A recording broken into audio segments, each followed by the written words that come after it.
जय गुरुदेव, जय महाकाली। आप सभी साधकों का जय महाकाली साबर मंत्र विज्ञान के आपके अपने इस चैनल पर स्वागत है। कुछ विशिष्ट प्रयोग और कुछ दैनिक पूजा और विधि अगर हम जीवन में अपना लें तो बहुत सारे कार्य हमारे सिद्ध हो जाते हैं।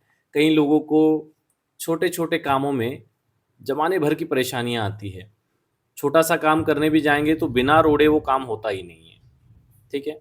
बहुत सारे लोग बहुत मेहनत करने के बाद आधा-आधा जीवन निकालने के बाद भी सफलता को प्राप्त नहीं कर सकते, अभाव में ही जाते हैं।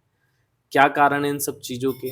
क्या हम दैनिक पूजा में कुछ प्रयोग करके, कुछ विधि अपनाकर इन समस्याओं से पार पा सकते हैं? हम बड़ी-बड़ी साधनाएँ नहीं कर सकते, हमारे पास समय नहीं है या किसी भी कारण से समय का या धन का अभाव है, तो हम बड़ी साधना अनुष्ठान नहीं कर पाते। तो हम कैसे करें? कैसे साधना को कैसे छोटे प्रयोगों से हम साधना का फल प्राप्त कर लें। तो उसी संबंध में आज कुछ विशिष्ट प्रयोग देंगे जिनको दैनिक जीवन में आप अपनाएँ। देखो, सबसे पहले तो समझ लो समस्याएँ कहाँ हैं। आपको धन चाहिए लेकिन आप लक्ष्मी जी से संबंधित साधना प्रयोग करते नहीं हैं, तो आप समस्याएँ उठाते हैं, ये तो पहली चीज़ हो गई। दूसरी चीज़ हो गई कि जब भी आप साधना प्रयोग करते हैं, तो आप हमेशा छोटा-सा टोटका ढूँढते हैं और उसको एक बार करके छोड़ देते हैं, ठीक है? तो टोटके के बजाय जो दैनिक पूजन उपाय हैं, उनको अगर आप दैनिक पूजा में सम्मिलित कर लें, तो आपको लाभ होता है। अब समस्याएँ होती है, तो उन समस्याओं के मूल कारण पहले समझ लें। अगर आपको कोई गंभीर पितृदोष है, तो शास्त्र कहता है पहले पितृ पूजा, बाद में देव पूजा। तो अगर आप पितृ पूजा नहीं कर रहे और खुद भी देव पूजा करोगे, तो जितनी बार देव पूजा करोगे, उतनी समस्याओं में उलझ जाते हो। तो सबसे पहले पितृ पूजा करना चाहिए।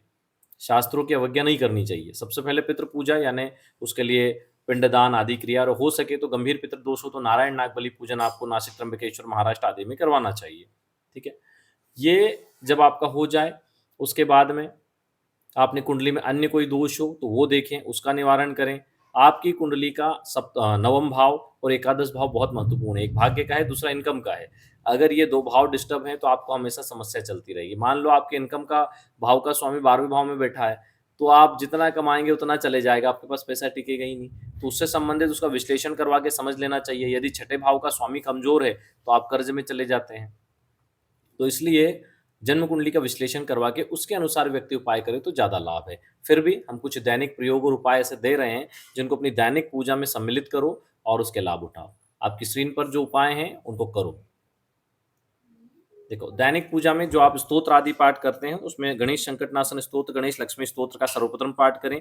गुरु चालीसा या दुर्लभोपनिषद का उसके बाद पाठ करें। कुल देवी और पितरों के लिए प्रतिदिन घी का दीपक लगाएँ। अगर तेल का दीपक घर में लगाते हैं तो बंद कर दें, ठीक है?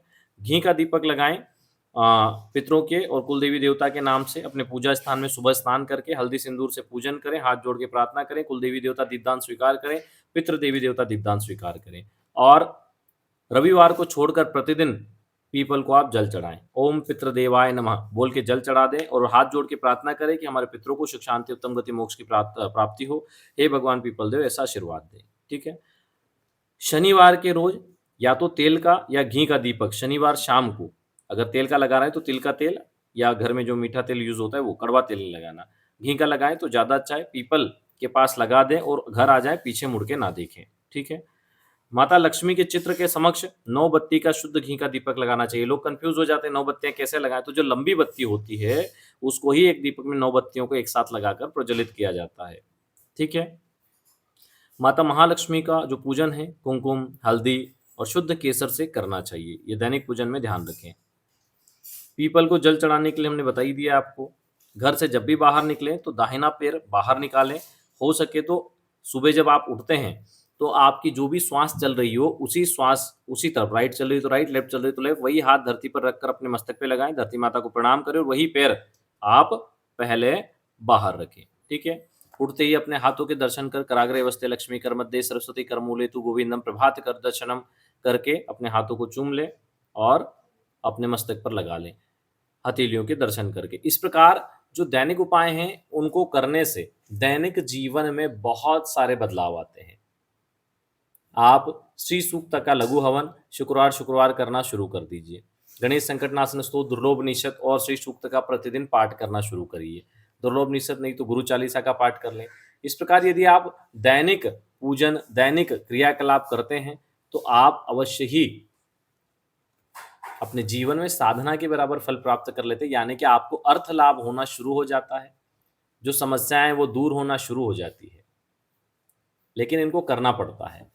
कुंडली में जो ग्रह खराब हैं उनके निमित्त दान करना चाहिए। जो ग्रह कमजोर है लेकिन योग कारक हैं और महत्वपूर्ण भाव के स्वामी हैं, उनका मंत्र अनुष्ठान करना चाहिए। लग्न, पंचम और नवम के रत्न धारण करना चाहिए, लेकिन तब अगर वो 12वें भाव में है, छठे भाव में या 8वें भाव में तो उनके रत्न धारण ना करें। शत्रु राशि में है या नीच राशि में है तो रत्न धारण ना करें। वक्री है तो रत्न धारण ना करें। अगर वो समभाव में है, मित्र राशि में है या स्वराशि है तो लग्न, पंचम, नवम के रत्न आप धारण कर सकते हैं। उस संबंधित में ग्रह से संबंधित जड़ी को भी धारण कर सकते हैं। जिस ग्रह की जड़ी है उसी के दिन आप उसको शुभ मुहूर्त में, शुभ चौगड़िया में लाकर पूजन कर, प्राण प्रतिष्ठा कर धारण कर सकते हैं। प्राण प्रतिष्ठा की विधि भी हमने चैनल पे दी हुई है। तो इस प्रकार जो छोटे छोटे उपाय हैं, अगर उनको दैनिक जीवन में अपना लो तो बहुत लाभ होता है। कुल देवी हो, पितृ हो, या आपके समर्थक हो जाएं या आपके साथ देने लग जाएं, तो लगातार आपके लिए अच्छे अच्छे रास्ते खुलते हैं। जब भगवान को आपकी मदद करनी होती है ना, भगवान स्वयं नहीं आते, वो किसी को माध्यम बना देते हैं, जो आके आपको रास्ता दिखाते हैं कि आपकी ये समस्या है और आपको ये करना चाहिए। आपको पितृदोष है, आपने पिंडदान किया, कोई बात नहीं, आप एक बार नारायण नाग बलि करवा लें। तो आपको रास्ता दिखाया जाता है, ईश्वर आपकी मदद करते हैं, लेकिन आप उसको हर बार अनसुना अगर कर देंगे तो फिर आप ईश्वर को दोष दो तो काम नहीं चलता है। वो तो आपका मार्गदर्शन कर रहे हैं किसी न किसी माध्यम से, लेकिन आप उस चीज को अगर समझ ही नहीं रहे हो तो फिर तो दुख तकलीफ ही उठाना है। अगर सुखी जीवन चाहिए, जीवन का प्रत्येक क्षण सुखमय चाहिए, तो फिर ईश्वर द्वारा जो संकेत मिलते हैं उनको समझना चाहिए, उनका अनुसरण करना चाहिए। ठीक है, चलिए आज के लिए इतना ही। जय गुरुदेव, जय महाकाली।